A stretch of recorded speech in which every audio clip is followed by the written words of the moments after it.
My name is Mark O'Keefe. I'm Executive Editor of the Herald-Standard.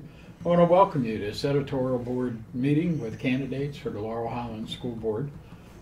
We have 7 candidates running in the May 21st primary for 4 seats on the board. The candidates are incumbents Chrise and Bev Beal, along with challengers Deborah Boards, John Coffin, Angelo, Giachetti, Tom Lamon, and Gary Putzo-Pillar. All have cross-filed. With us today are candidates Chrise and Angelo Giachetti. We want to thank the candidates very much for coming in and agreeing to meet with us. Members present today from the editorial board, in addition to myself, are Associate Editor Jennifer Haar and Community Member Bill Long. Candidates will have 3 minutes to give opening and closing statements and 3 minutes to answer questions. Members of the board may ask follow-up questions, and the candidates will have 3 minutes to answer them. So we'll start out with the opening statements, and we'll go alphabetically. So, Ira, if you want to start.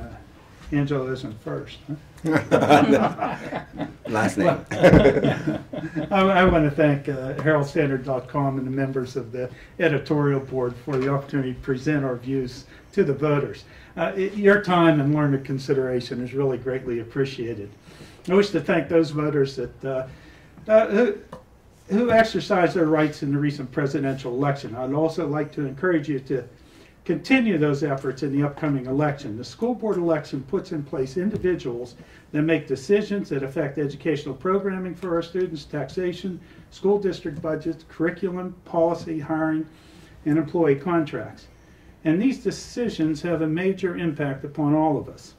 I'm currently serving on the Laurel Highlands School Board in the capacity as Vice President of the Board of Directors, as well as functioning as the Chairperson of the Curriculum Committee, and Co-Chairperson of the Strategic Plan and Policy Committee.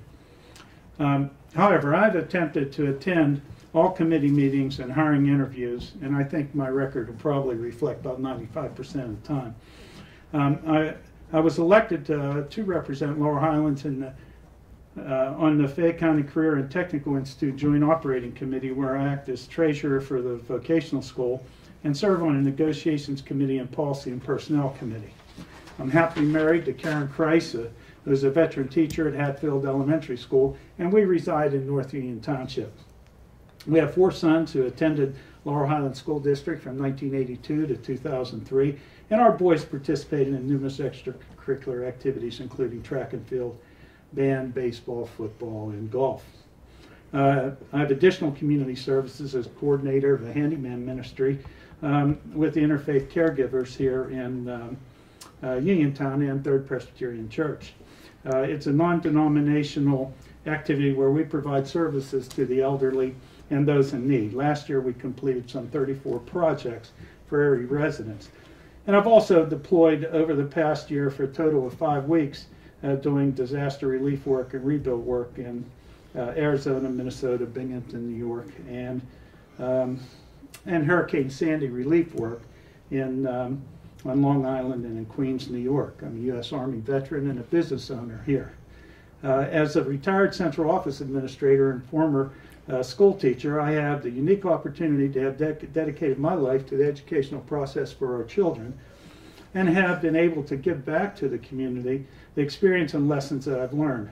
I've also understand the demands that's put upon the limited retirement income of our residents and the impact of the frail and recovering economy on our educational institutions. You have 30 seconds. Thank you. Thank you. No, you got 30 seconds. No, I'm done. Okay. Part of the problem is doing the timing, and I hate like heck to script it, but it's the only way I can stick to a time limit. Otherwise, I could talk forever. I'm like natural gas. I'll fill up all available space. Okay, well, thank you. Angelo? Thank you very much. Mr. Grace did an excellent job, and mine is not prepared, written like Mr. Grace was, but I want to tell you, I've been a school director in Laurel Highlands before for 24 years. I've served as president for 15 years. I was on the Fayette County Technical School for 21 years. I also served on numerous committees at Laurel Highlands, and I also was a vice president throughout those years on the board. I'm married to Marie Rogolinsky Giachetti, and I have one son, Anthony Giachetti, who's attending Westmoreland Community College now.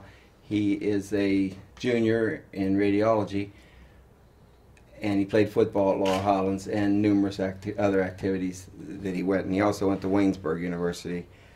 My reasoning for running on the board, first of all, when my term was up 2 years ago, both my parents became very ill, and I wanted to spend time with them because they're the ones that got me my start in politics. And my dad and mother, they were 94 and 92 years old when they both passed away this past year, and I promised them that someday maybe I would get back into politics. So, loving Laurel Highlands District the way I do, and I lived there all my life. I'm going to be 64 years old, and I've lived there all my life in North Union Township in Laurel Highlands, and I bought a house one street over from where I live. My viewpoints, and really, and I tell people this all the time, I should be a student director instead of a school director, because my first priority and main priority is our students. I want to see them, which they are getting at Laurel Highlands, a excellent and fine education, well-rounded, and they are getting prepared for life. And I'm sure you saw where many of them are very successful students. I like to get involved with various functions, and you'll see me at almost all the events up there. I try to go to all the sporting events and the plays and anything that Laurel Highlands students puts on. I'm excited about, because that's where my heart is, in Laurel Highlands. And I think that for us to go and say that, and I'm sure all the directors feel this way, that Laurel Highlands is #1. I can say that easily, and I'm sure all the directors can, that's where our heart is, because we go there and, no, it's not a... 30 seconds. Thank you. It's not a real graceful job as far as, you have to go out and vote in front of people. You make some people mad, you make some people happy. You try to do your best, you vote from your heart, and nobody can fault you from that. When you get up in the morning, you can look in the mirror and know that if you can look yourself in the mirror and say, I did the right thing, then you should feel good about how you voted. Thank you. Okay, thank you very much. Okay, I'll take the first question. The Laurel Highlands School District failed to meet goals needed to make adequate yearly progress, also known as AYP, on the Pennsylvania System of School Assessment, PSSA testing for 2012, putting the district on a warning notice. The district will have to meet AYP for 2 consecutive years to move back on track and meet all measures by 2014. Are you concerned about the failure of students to reach these goals, and what should be done to put the district back on track? Let's start with Angelo. Okay. Yes, naturally, as a taxpayer and as the school director, you're concerned about anything when you see you're being put on notice for something. But I feel confident in our staff, which we have an excellent staff at Laurel Highlands, that they will indeed prepare our students, and I'm sure they did in the past prepare them. But I think that the next time around, when this is given, I think you'll see a great improvement over the students in Laurel Highlands. I know that they'll be prepared, and I know that those scores will be up, because I have the utmost confidence. If you come to our meetings, you'd see how many get student of the month and how they excel in our classrooms and everything. And it's just a great, proud feeling when we started the student of the month, knowing that our students do excel in the classroom as well as on the athletic field. And I feel that education and the athletic field goes hand in hand, because if you got a slow student who's not excelling in the classroom and you say, well, you're not going to participate in a sport, then that'll boost them. If they want to play bad enough, that'll boost them in their studies to make them a better individual and prepare themselves for the lesson plans. Okay. Thank you. Thank you. Okay, Ira.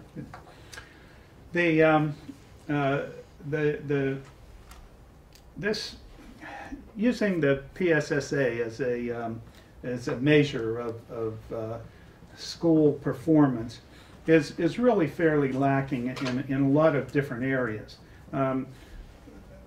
The one picture of performance really doesn't give you an overall view about how the students are performing. And the way that the state calculates AYP is also has impact on that. For example, our highest performing elementary school is Hatfield Elementary. Yet they did not make AYP because they did not increase 10% above. But we have a lower performing elementary school that increased 10%. And so while the students in that building are performing lower on the test, not to the same level as other ones, they did make AYP or Safe Harbor. Yeah. So the way those things are calculated are sometimes hard to understand. In addition, the requirements for student performance at each level has increased each year, so that by the end of next year we have to be 100%, okay, on those testing pieces. And that the vocabulary on the test sometimes frequently changes, so it doesn't reflect the vocabulary that's used in instruction in the classroom. And while the skills are taught, sometimes just how it's stated causes some students not to interpret the question correctly. There's a lot of different problems with it. All that being said, we have not purchased any new technology or any new textbooks in, now this will be the 4th year in our budget, just simply because of budget concerns, and we can talk about that some later. Our teachers are doing a yeoman's job in our administration of attempting to keep up with things, but under these difficult circumstances, you can't do it. The research is also going to tell you if you don't teach a kid to read by 3rd grade in K3, the student is less likely to perform well on standardized testing. And that means that you have to have a small student-to-teacher ratio in the elementaries to teach reading. It's a research-based fact. You can't have 45 students per teacher and teach reading. You know, those days are gone. When I was a lad and Shep was a pup, I went on my first endeavor as a writer, and so I sent in my my script to the Herald, to the Evening Standard at that point, and it was published at 11 years old. And 30 seconds.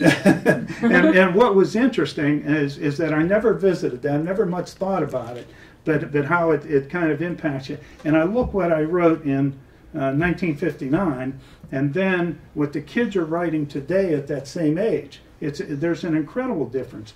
We're requiring the students to perform at a much higher level than any of us ever did in our schools, and that those kinds of things. There's excellent education going on. There's student advancement, and this one picture measurement doesn't give the full.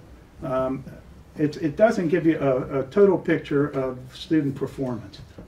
You can look at other kinds of things, college placement, where our students are employed, those kinds of things, the future kinds of things, and they're as competitive as anyone else. Thank you. Okay, thank you. Okay, Bill, you want to take second question? Yes, that second one. And this will be addressed to you beginning at Ira. There's a proposal to change the way that the Fayette County CTI operates. Under this proposal, students would spend their final 2 years of school exclusively at the CTI. Do you favor this change, and why? The Collinsville Career and Technical Center went to a proposed school just like this.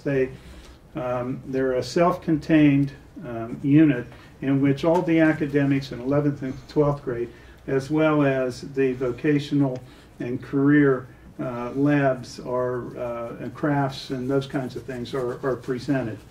And that the performance at that school has been excellent. We have a problem in doing that here for a couple of reasons. One is the financial cost of of converting the current facility to a single school entity. One is that we would have to hire 2 English teachers, 1 science, 1 math, 1 phys ed, and at least 1 and possibly up to 5 special education teachers in personnel alone to get that together. Secondly, we would have to convert the facility to serve the cafeteria and those kinds of support systems to be in place for these students. The last estimate that I got for Laurel Highlands alone, the cost would be $1.1 million, which is 1 mil of taxes. You know, I mean, it's an incredible amount of money. In addition, those students at the Career and Technical Institute would not be able to take advantage of advanced placement classes at the high school curriculum. Gifted students would not be able to take classes and have their IP their gifted IP delivered there as easily as they would at the high school. Further, there is an isolation of individuals. Yes, it's easy to say that, oh, well, one can participate in all the extracurricular activities, but they're not part of it in a way. The advantage that Connellsville has is that those buildings are back to back. They're close together. They can take advantage of all the educational resources. When you have to transport people or students the distance that we do, we can provide for all their educational needs at the home school, and they can still get the technical training there. Other districts will disagree, for example, Brownsville and Albert Gallatin, notably because of their distances. But to me, it would be a disservice to our students currently. If it can be demonstrated that there is a distinct educational advantage to our students, that it won't be a burden to our taxpayers, and I mean a major burden, then I would consider it. Based on the information I have at this point, I can't support it. Okay, thank you very much. Yes, I am opposed to all the students going for 2 years out at the VOTEC also, and simply because they grew up in a surrounding with a lot of those students just because they picked a trade as opposed to maybe going to a college or whatever. Why would you're more or less separating them. You're saying, okay, well, since you want to go to VOTEC and learn a trade, you're not going to college, you go out here. And it's taken away from the fun that you have in high school. You know, you can learn, but yet there's so many activities in your home school that maybe you want to participate in. Maybe you want to go and participate in a play. Maybe you want to, and maybe you can still do that, but I'm not saying, I don't know yet. But maybe you want to go out for the football team. Well, then you have to go back and forth and back and forth. Maybe you want to go and be a cheerleader. Then you have to go back and forth. Maybe you want to be in the band or a wrestler or whatever. It's going to segregate you or isolate you or whatever words you'd like to use in that to one place. This is where you're going, and these are the 200 and or the 100 students or 50 or whatever it is on their graduating class would be. And this is who you're with the whole year, the whole 2 years, your junior and senior year. To me, that's not a high school life. That's more like going to an institution where you no extracurricular activities. You learn, and the fun is maybe you'll have a dance once in a while, or maybe you'll have something. But in reality, you're missing out on the whole group of kids. In Laurel Highlands in our high school, and I might be wrong on this figure, but I want to say we have roughly 1,100 students attending there. And again, I might be wrong on that figure, but I think I'm pretty close to it as far as the enrollment 9 through 12. All those kids, students that go there, they would all be separated if they sign up for VOTEC in the 9th grade or 10th grade or whatever grade. They know their junior and senior year, they're not going back to that school. They're going to stay right out there at the VOTEC and learn there. But maybe they do want to take special courses in college math or IP, different courses. Now, and they probably can still do that. I'm not saying they can't, Yeah, but they're 30 not. seconds. Thank you. They're not going to learn that with the rest of the students and get the gist of how, you know, the presentation of the instructor that's doing this day in, day out. Thank you. Okay, thank you. Jen, you want to take the next question? I sure do. Angelo, this one is for you first. Okay. A number of school district officials are upset with the funding of cyber schools. What changes, if any, would you like to see happen? And overall, do you see cyber schooling as a positive or a negative thing? Well, I see it, in my opinion, as a negative thing. I think you're taking away from, again, the homeschool, and the students are going to be not where they should be with their homeschooling people. They're going to be, again, isolated and or set aside with other people that they're not going to be in the mix and the flow and the ebb and flow. I'm a big fan of mingling and having fun with your classmates and learning, and I'm a real outgoing type of person.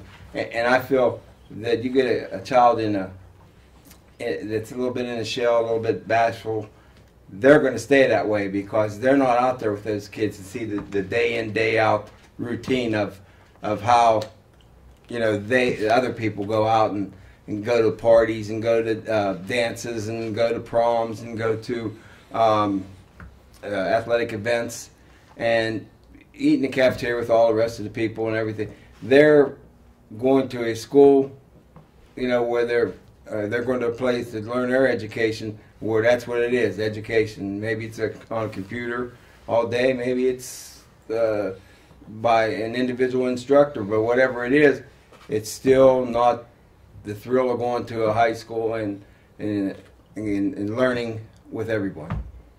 Thank you. Thank you. Thank you. Ira? Laurel Highlands has initiated their own cyber schooling program. And there are some advantages to having a cyber program in place, particularly for credit recovery, for instances of special situations where a student is confined to the home for one reason or another, or that the parents are choosing to use that kind of educational setting for their children. Obviously that becomes in part a reflection of educational placement on the part of the parents.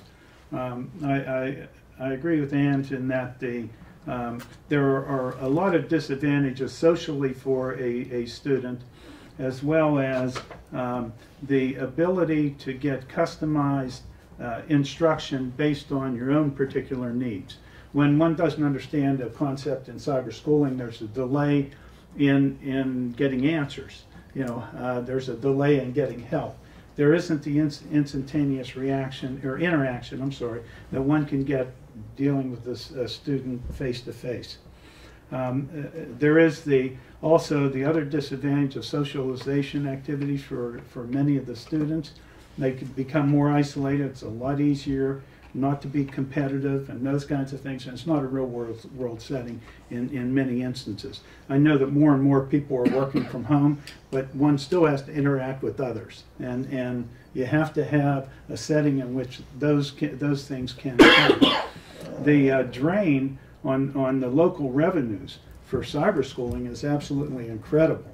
I mean, we pay, and if I remember correctly, and I thought I had it with me, and I apologize, I think that last year it was $368,000 or so that was taken out of the budget to a cyber schooling for students.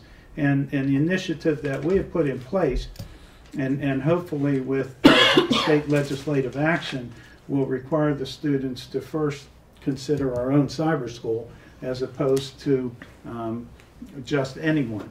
This whole cyber school started up north where a school district had K-8 and they didn't have a high school, so it was an easy solution for them to provide high schooling for their students without a brick and mortar piece in place. It was solely an economic kind of thing. But if there's an opportunity for world travel or those kinds of things on part of the student to be able to take advantage of it, it could make sense.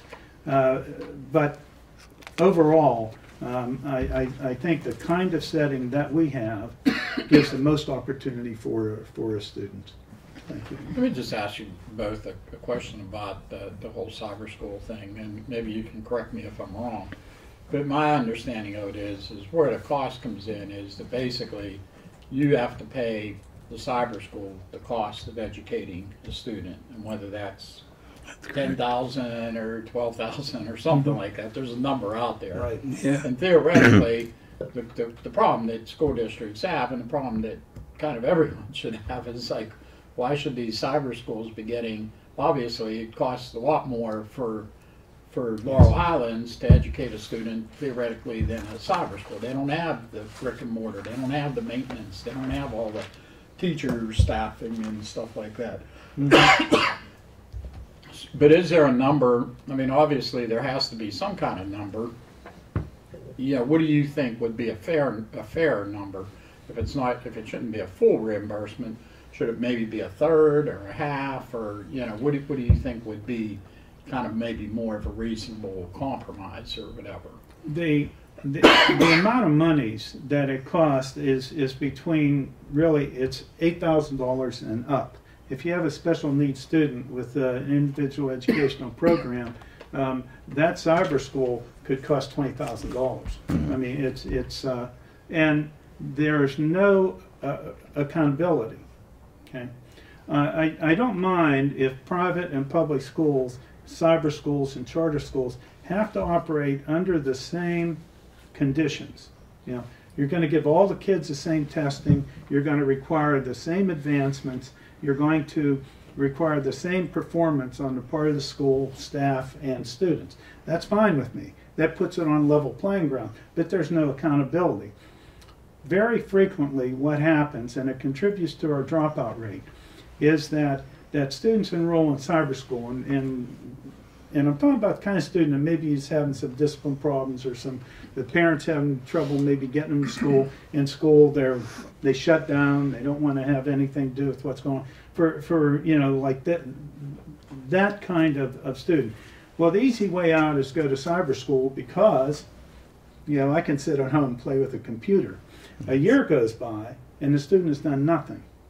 You know, we've even had some cases in which parents have tried to catch them up or to actually do the work where the student just isn't performing. So there's no requirement for performance within that, and it becomes a waste of taxpayers' money. You know, I don't have any problem with sharing monies if the student is getting the same quality education, the same results that we can offer. You know, I think that's only fair. And I, if I might, I agree with you 100%. I don't feel it's an equal playing field as far as what our students are being learned in their home schools as opposed to a cyber school. I think that there's variations to it, and I think that, I'm not saying it's not good or bad, I'm not saying either way, but I'm saying the cost oversees much the need for that much money to be charged for a charter school as opposed to going to a high school. And I just think right now, especially the way all of our funding is being cut in education and everything, I don't see how you can afford to send X amount of students to a cyber school and still maintain all the costs that's with it. Yeah, Thank you. that's right. It's difficult to maintain quality programs, particularly for those, like, for example, if you're offering a French 4 or a Spanish 4 or an advanced chemistry or any of the advanced technology courses. Those by nature are small, expensive groups to educate, and when you draw off so much money, we have to eliminate programming like that. It's just, again, it just seems to me not to be fair across the board. Correct. Okay, we'll move on to the next question. I'll take it. In light of the Newtown school shootings, do you think your schools have adequate safety measures in place, and are there any changes that you would like to see? We'll start with Ira.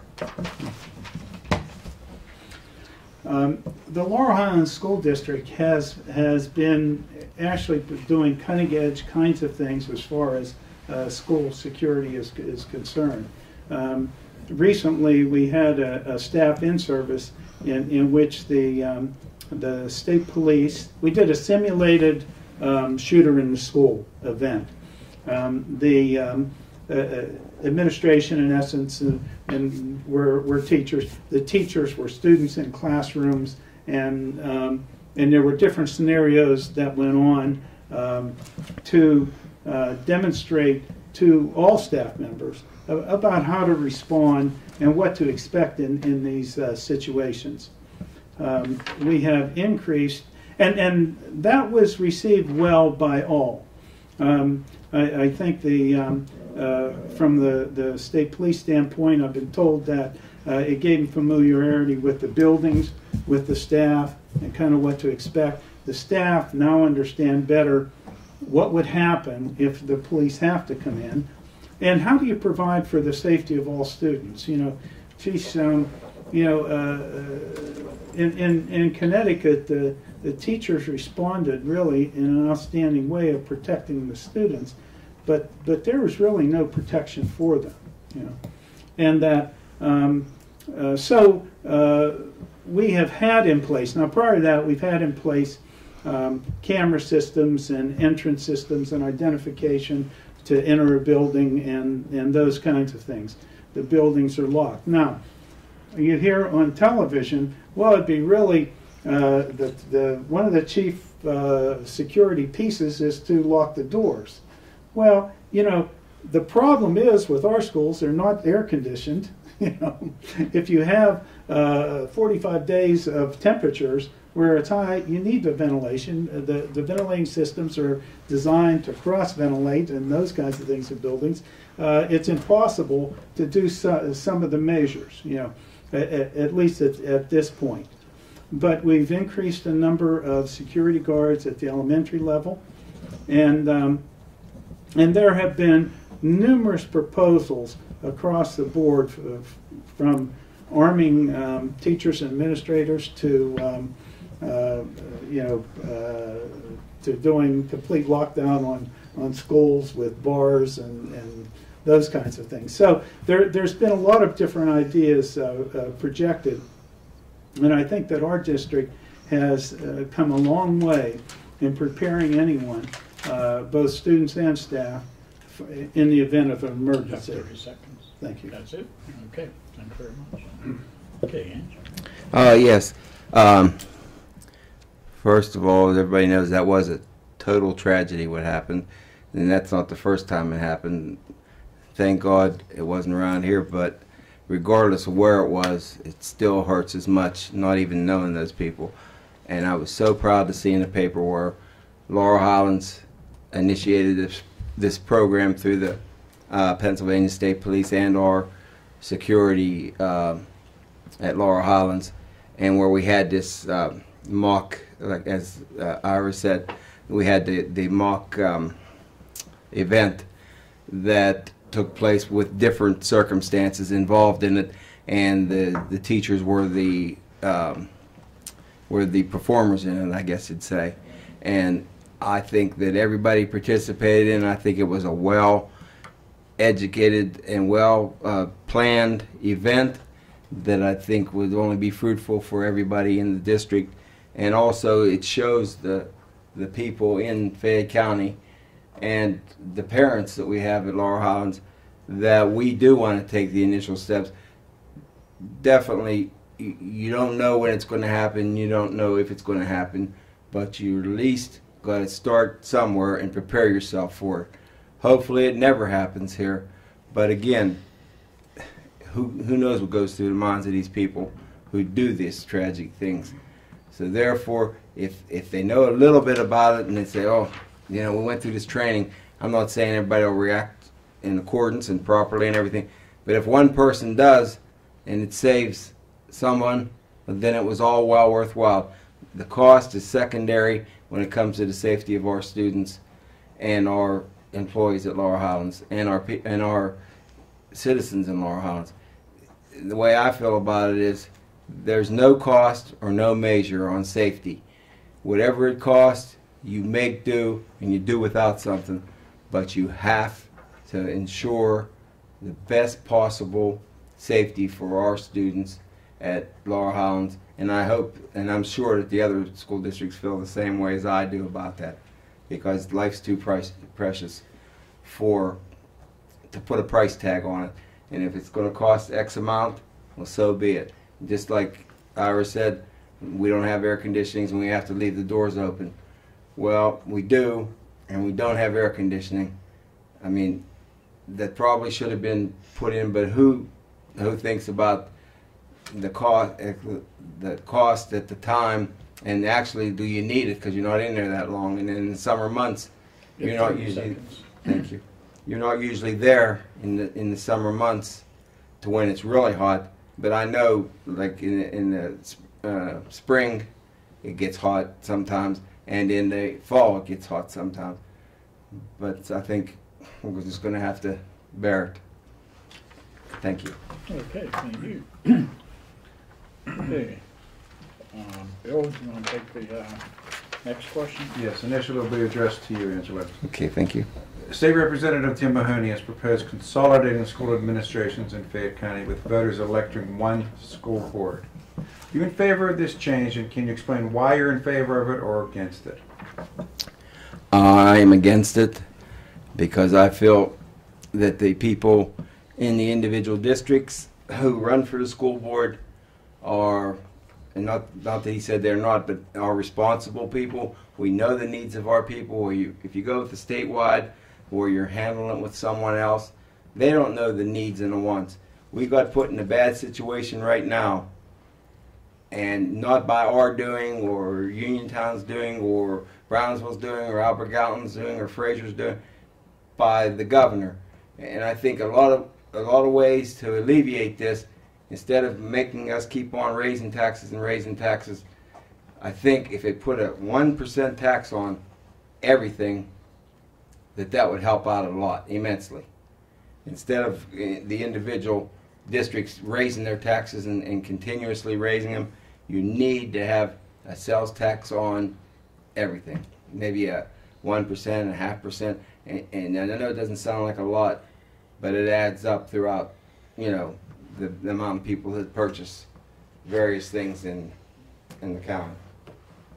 And I think that if you would go to a one school system in this county or any county, I think that would be disastrous for not only the students, but I think the whole educational system. I think it would disrupt everybody. You might have somebody having to travel from A to B point, or maybe they'll all stay in the same buildings, regardless of the fact you'll need something in that school, and you have to go to the panel who's throughout all the schools, and maybe at the time they don't want to give it to everybody, they just want to give it to one individual school, and there you are left. Maybe you need repairs done here, or on a blower on your furnace or something, but maybe it's not that bad where you can wait a little bit. They'll tell you to wait, and this panel might vote on it not knowing the individual needs of that school, and I think you're going to miss the boat on a lot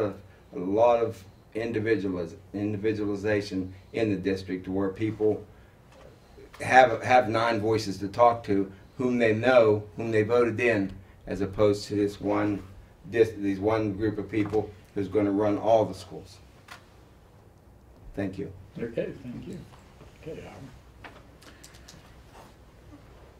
Representative Mahoney's proposal, I've looked at it and done some analysis on the different aspects of it. The one aspect was the projection of, well, let me rewind a second and begin with this.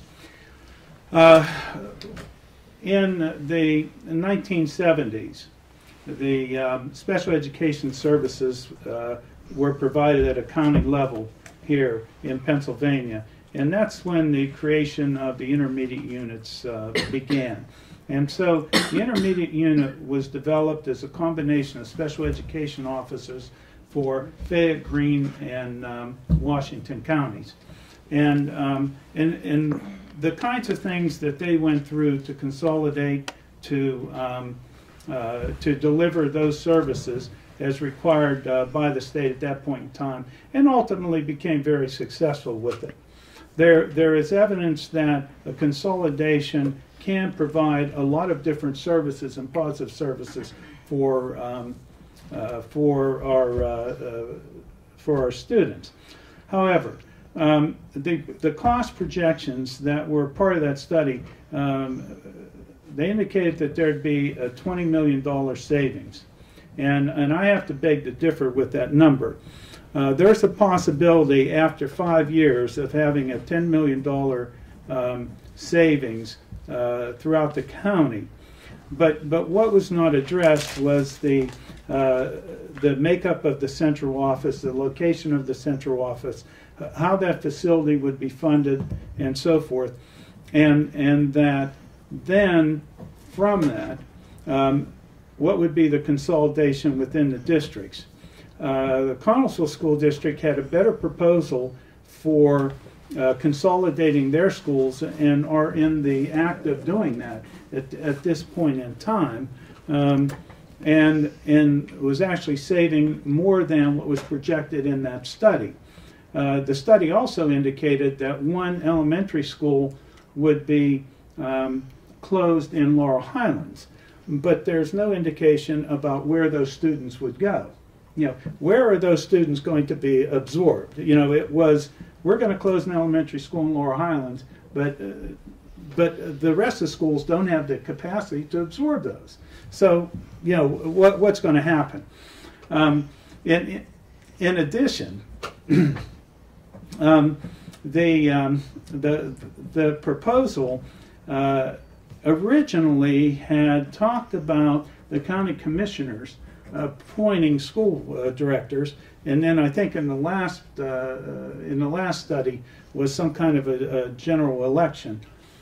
But it didn't address the concerns of a small school district like Fraser that has top performing low debt, how they would be absorbed and what kind of voice they would have in this county government, as opposed to the larger school district like Connellsville, and then what school districts bear the brunt of the debt that other school districts are carrying. They also said that they would close one vocational technical school, but neither vocational technical school has the capacity to educate all of the students from the county. See, so and admittedly, the details of that study needed to go a lot further in order to get to a point where it could make sense to implement it. There's a lot of flaws within it, and self-admittedly, my question to the gentleman that headed it, he indicated his own concerns with it, and there are. And to me, it's a great study as a first stepping stone, but it's not one that has all of the information that we need to make an educated decision about the impact and what taxpayers need to know about what the cost of implementing a county-wide system is.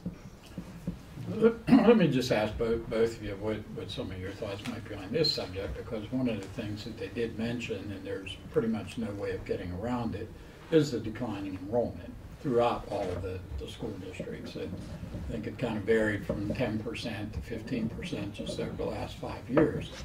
And as we've seen in Connellsville, and I guess we'll see in this election, at different times whenever they have tried to close schools, then you have people that run for the school board, and they can be quite successful. They have been in stopping these kind of things, and you know, without really getting into like Laurel Highlands, you know, where you might have to maybe perhaps in the future close the school, but certainly in some other school districts where you do have a pretty much of a disparity between the enrollment in some of these schools, and some of these schools are rather small, and with, you know, with the declining enrollments, I mean, how do you see this being dealt with? And isn't that a problem where you do have so many local school boards, and makes it kind of easy for people to run for the school board and to stop this, and meanwhile the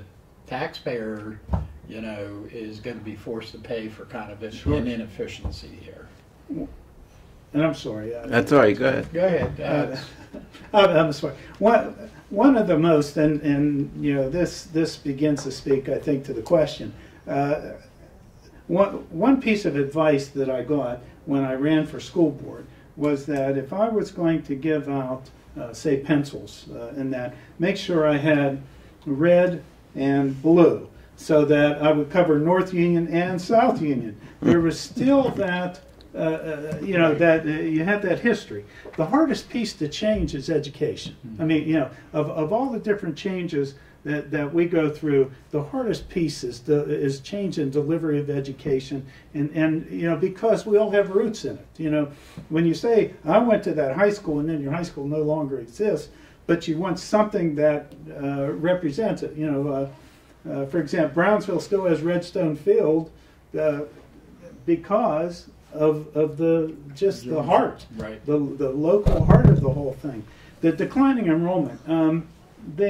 In Laurel Highlands, we've had very little decline in enrollment, and here you can point to declining enrollment pretty easy. But I think that our decline was less than 200 students, and then we had an increase of 50 because of the Marcellus shell industry. We are beginning to get some increase, and I don't want to say they're transient, but you know, students that are here a year or two, and then they move on because the drilling has moved on. Then you have pipeline people come in and those kinds of things. So we're having that little bit of flux.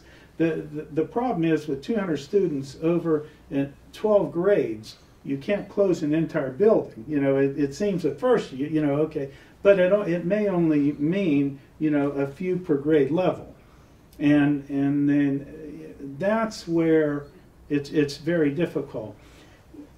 In some school districts, and you're absolutely correct, there is a tremendous amount of capacity for the buildings based on the number of students that they had and the history, because they don't want to close community schools. That's always an issue, and there's some research that actually supports that. You know. The most efficient thing to do, and I said this facetiously before, but the most efficient thing to do is to put a giant pole building up in the middle of the county and bring everyone into it and deliver services. I mean, if you're only concerned about not necessarily the quality, but how it could be done, that would be the most efficient. Ship everyone to one place, stack them up all in classrooms, do the total numbers, your math would work out. Across county, you'd save money, you know. But is that truly the education setting that you want for the children? You know, I mean, there's a lot to be said for community schools. Now, and in particular elementary, and I'll make a big distinction between that, because the advantage of some of the consolidation stuff is the ability to house and make catchment area schools, or I'm sorry, that's not the right word, to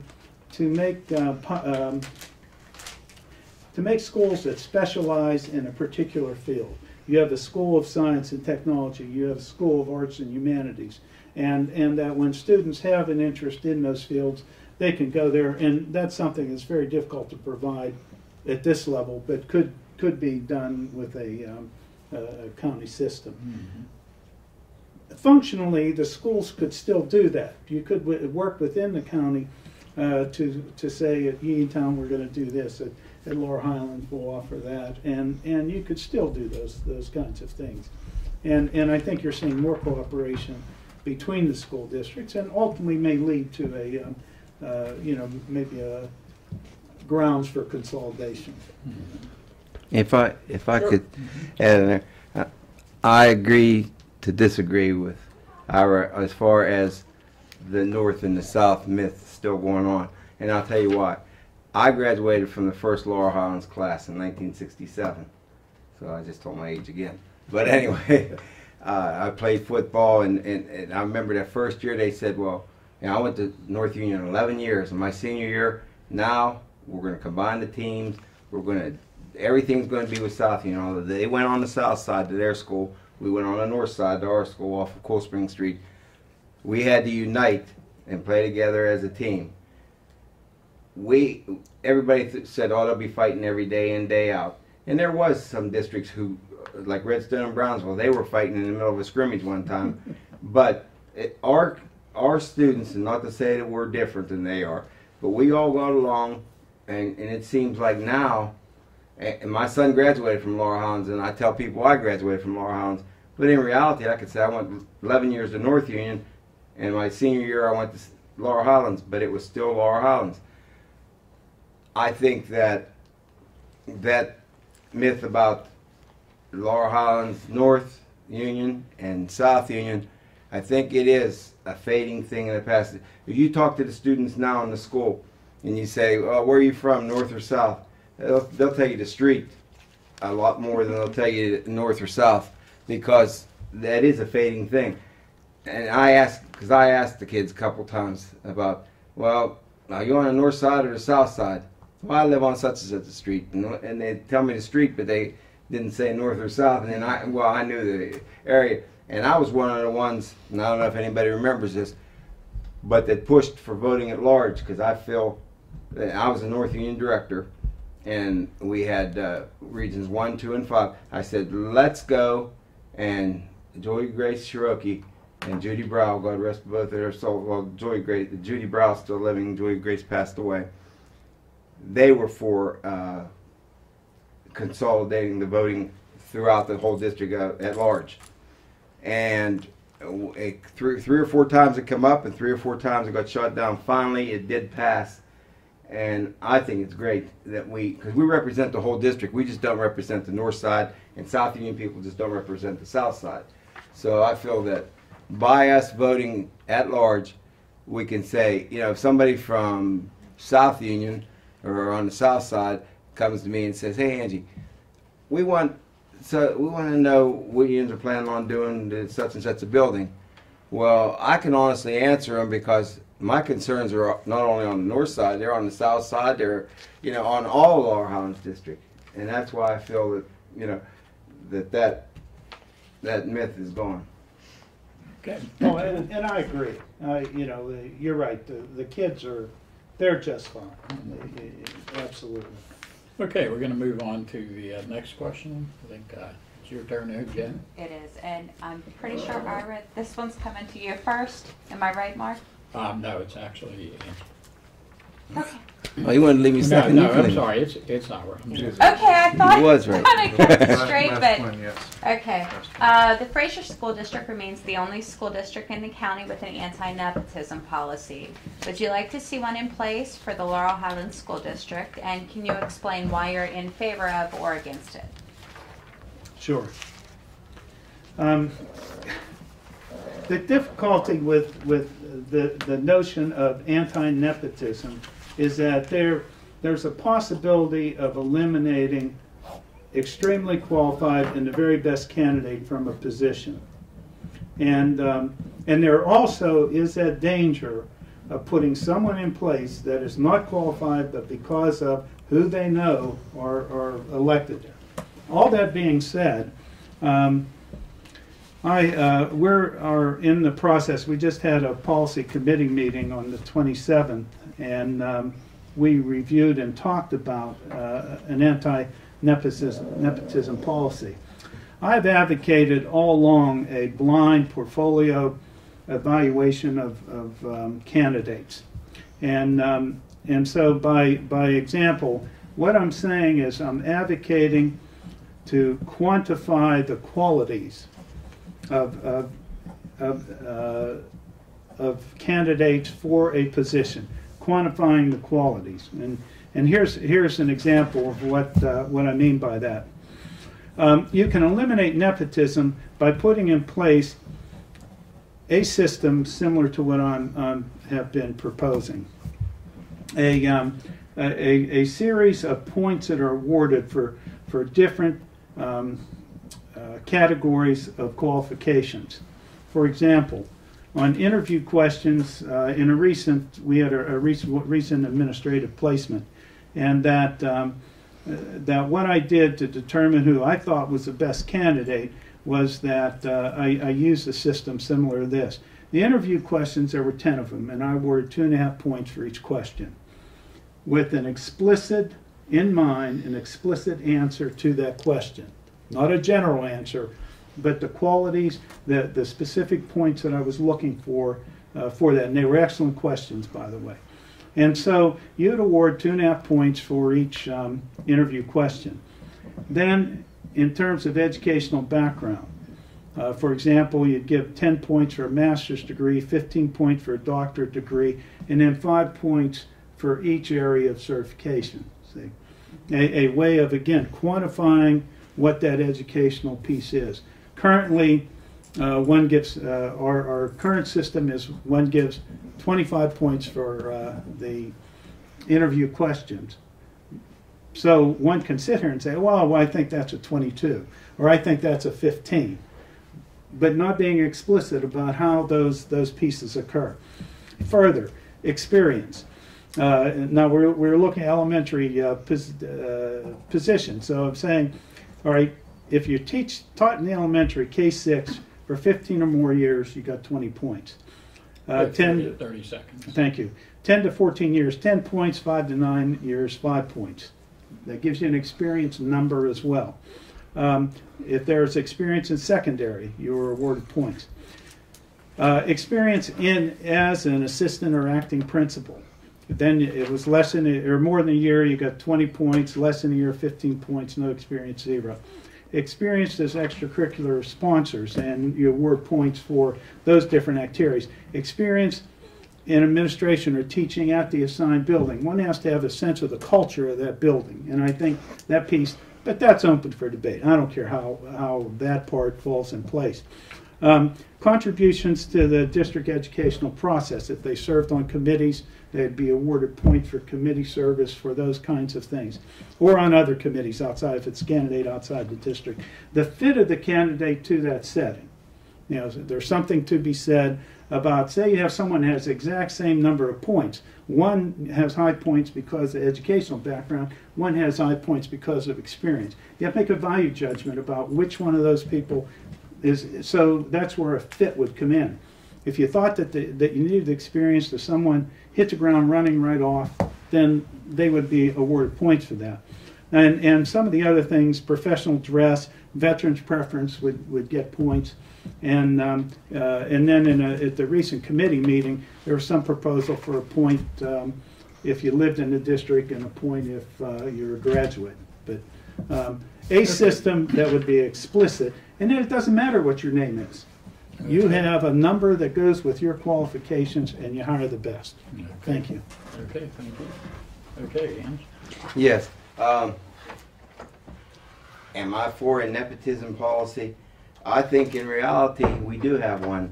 And I know everybody knows that if your relation's up for a job, that you can't vote for them, you can pass and everything. But and in my 24 years, I've interviewed a lot of people. Am I qualified to interview people? Do I have a degree in teaching? No.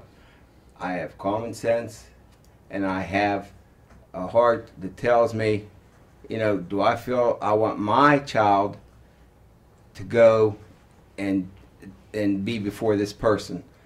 I have my own system in my heart. And of course I look at their qualifications and make sure naturally they're qualified. I make sure they have the ability to teach that such a grade and the credentials. And we, throughout them 24 years as a board, we've always set up a system where we did vote on it. And there was points where you voted, and I think it was 1 to 10. I want to say 1 to 10. There's X amount of questions, and when I was president, I used to let the chairman of the personnel committee ask the questions. That would be their meeting. You run the meeting to the way you want to. If any of the board members at the end of the questions would have any questions to ask that candidate, maybe you have some personal questions you'd like to ask them as far as their, maybe they didn't cover their background, but would pass around their portfolio, look at their credentials, and again, then judge and vote secretly what we felt about their points, and then we just put points, not yes or no. This is the one we're hiring, or that's the one we're not. Then we'd let the administrators look at the points, and then the board would discuss which candidate and how they lined up as far as our point system.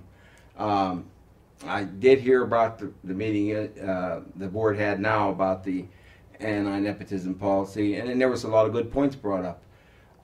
Do I feel that it needs changed? Well, in everything you do, there's always room for improvement. I'm not saying the one we had in the past was excellent, nor am I saying it was terrible.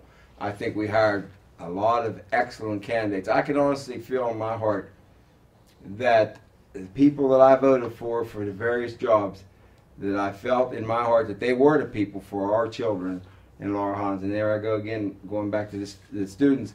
But I want the best for them, the best possible that we can get them, no matter what it is or what it costs. There is no limit on the dollar sign when it comes to our kids, and there's no limit on the teacher's ability. In my eyes, if this person's good, great, the greatest, well, who's to say?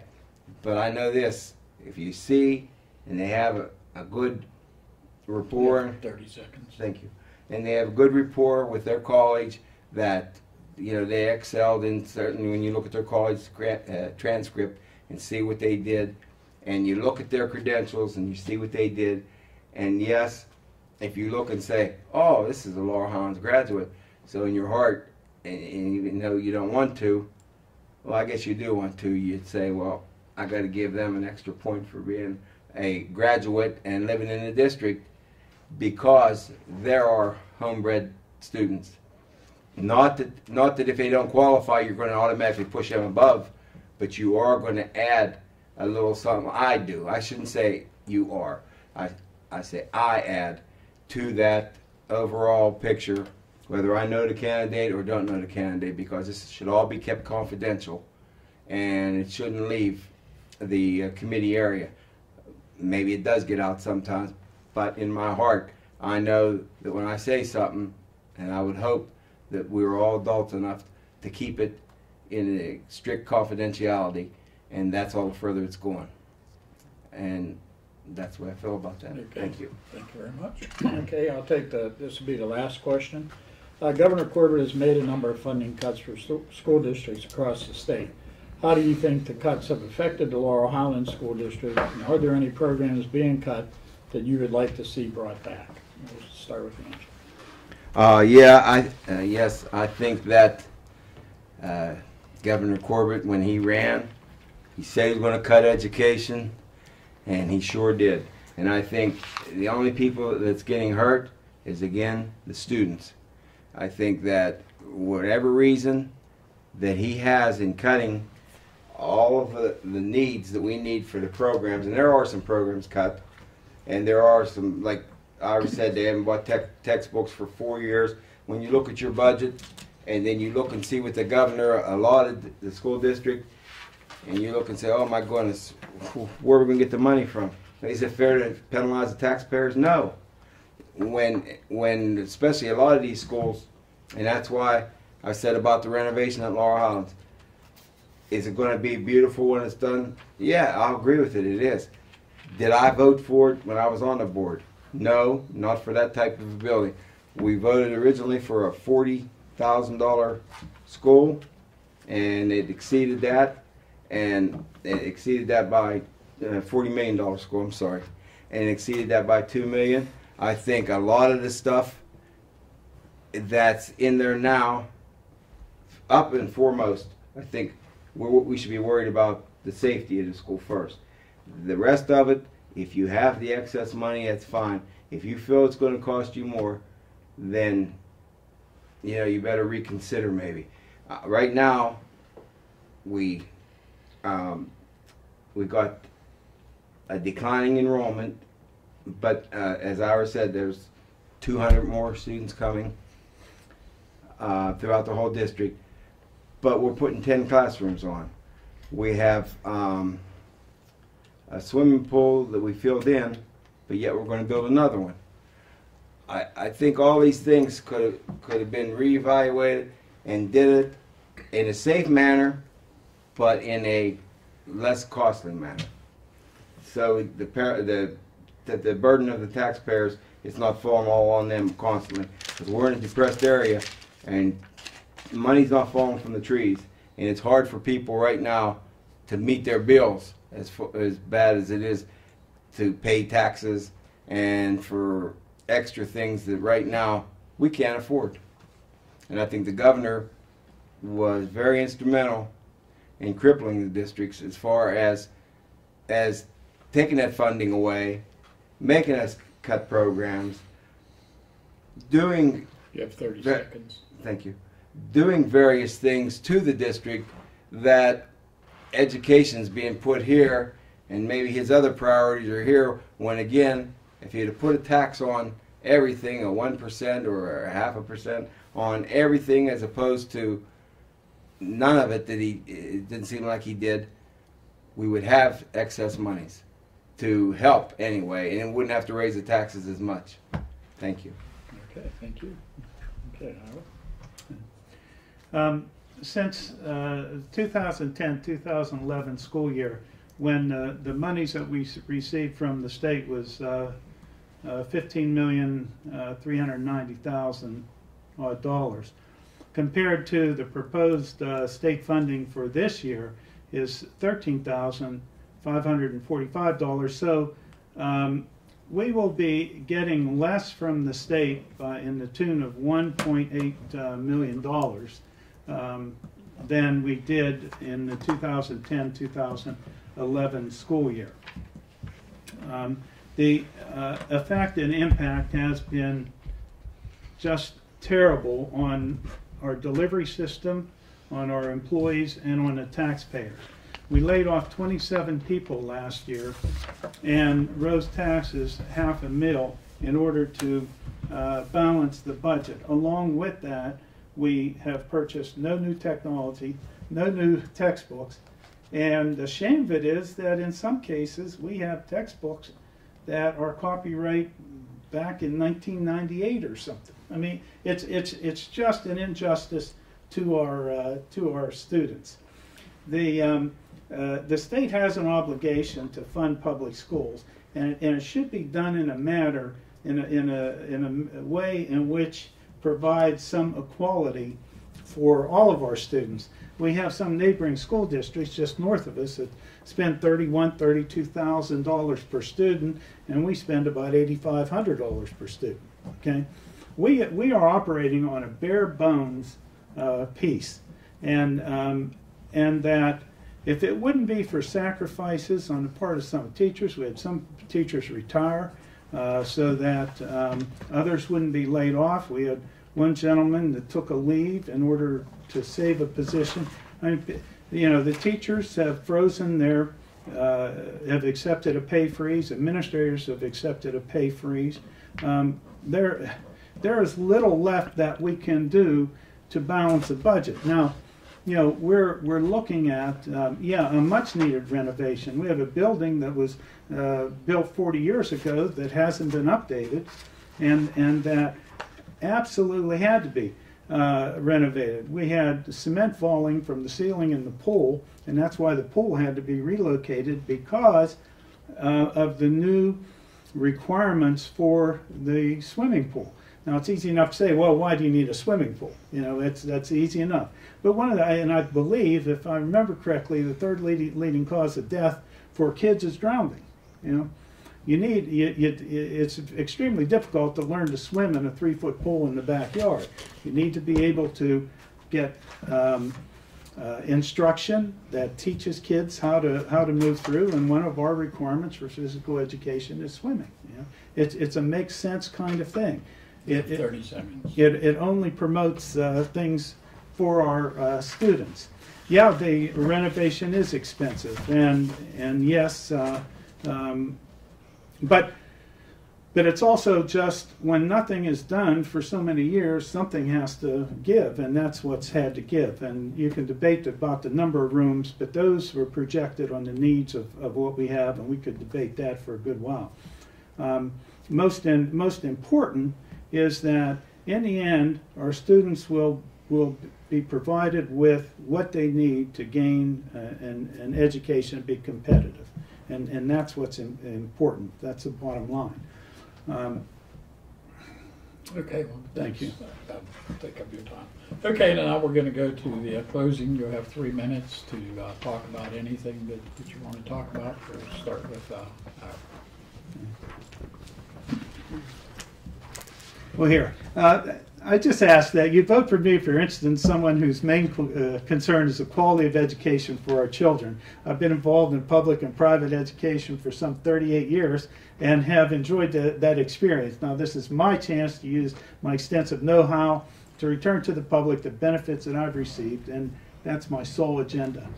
My vision is to work together with Laurel Highlands School District School Board and personnel and staff, students, parents, and taxpayers to promote the very best of educational services for our students in balance with the taxpayer with the tax burden for our residents.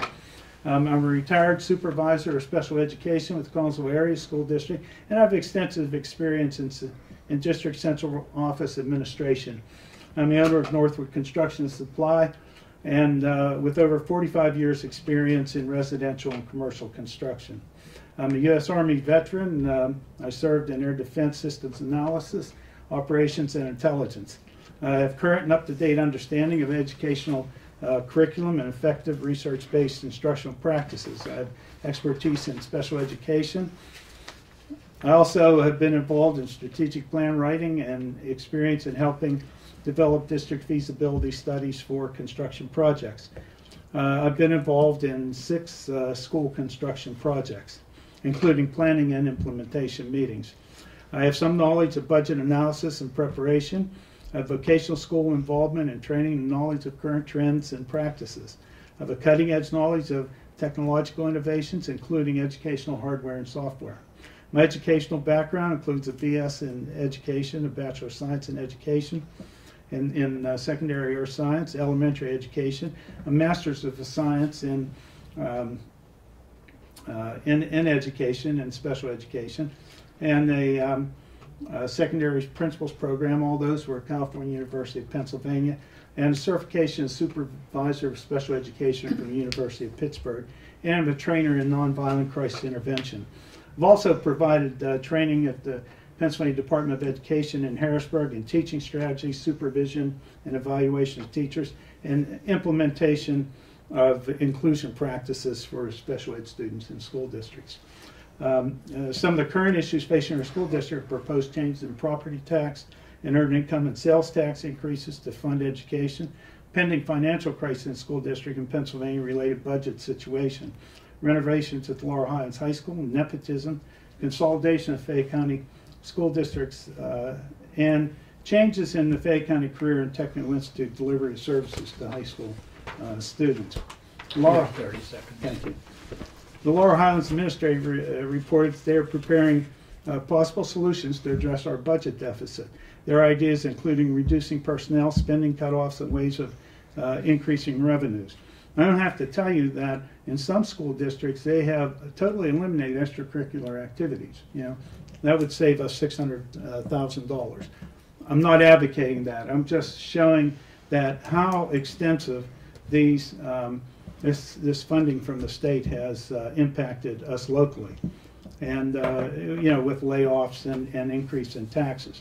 And we just have to pressure federal and state governments to create a fair distribution of funds to help our school districts in economically distressed areas. And I will support a balanced approach to all of our difficulties. Okay, thank you very much. Yes. My background's a little bit different, and mine's more on a blue-collar system where I come from a school of hard knocks. I grew up and played athletics at Laurel Highlands, and my son played athletics at Laurel Highlands. I coached at Laurel Highlands in the Major League program, in the wrestling program. I got involved in everything I could, the PTO and everything else as far as the educational programs in Laurel Highlands. I worked at PennDOT for 33 years, and I ran for the board in 1985. I was successful, and I served on there for 4 years, and I got married in 88. And when I got married, the next term and back in 91 our son was born, and I've been on the board ever since 91 because I was off for 2 years then. In 91, I've been on the board until 2011. I saw a lot of students go and a lot of students come to Laurel Highlands and faced a lot of different problems that faces you in life. As far as my background in education, I have a high school diploma from Laurel Highlands High School, which I'm very proud of. I have I went to Penn State Fayette campus for 1.5 years, in which I had to quit because I was putting furnaces in the daytime and going to school at night as an adjunct student. So I regret that right now. That's why my son, it's very important for me to have him go. My wife's a college graduate of Waynesburg University, and what I don't know, when we have various meetings, I'll read up on it. I've got pamphlets, I got books on different policies and different commitments that the school would make, and different contracts. Common sense, I feel I have a lot of common sense. I can tell you what I feel is right from wrong with my opinion. I don't have to read it, I don't have to see it. I mean, I don't have to read it, I can see it and tell you from my heart what I feel. I don't profess to be an intelligent, I don't know how you want to call it, well-educated person. Let's put it that way. I'm an educated person. If I don't know something, like I said before, I'll look it up and I'll try to read from there. I wanted to get back on this board again because I missed it. I thought the world of the Laurel Highlands School District, and I still do. Can I make a difference? I only hope in my heart that I can. 30 seconds. Thank you. I only hope in my heart that I can make a difference, and by the good people who put me in before, hopefully they'll see that I'm running again, and again I'll be back on the board again, and I can get along with anybody. I mean, we can agree to disagree, but I'll walk out of that meeting and I'll say, I'll talk to you later, have a good day, you want to go have a cup of coffee. That's the kind of person I am. I don't hold a grudge, and I hope people don't hold a grudge against me. I'm an outspoken person, and I say what I feel, and more or less I mean what I say and say what I mean. I don't try to pull no punches, and I don't try to act like somebody I'm not.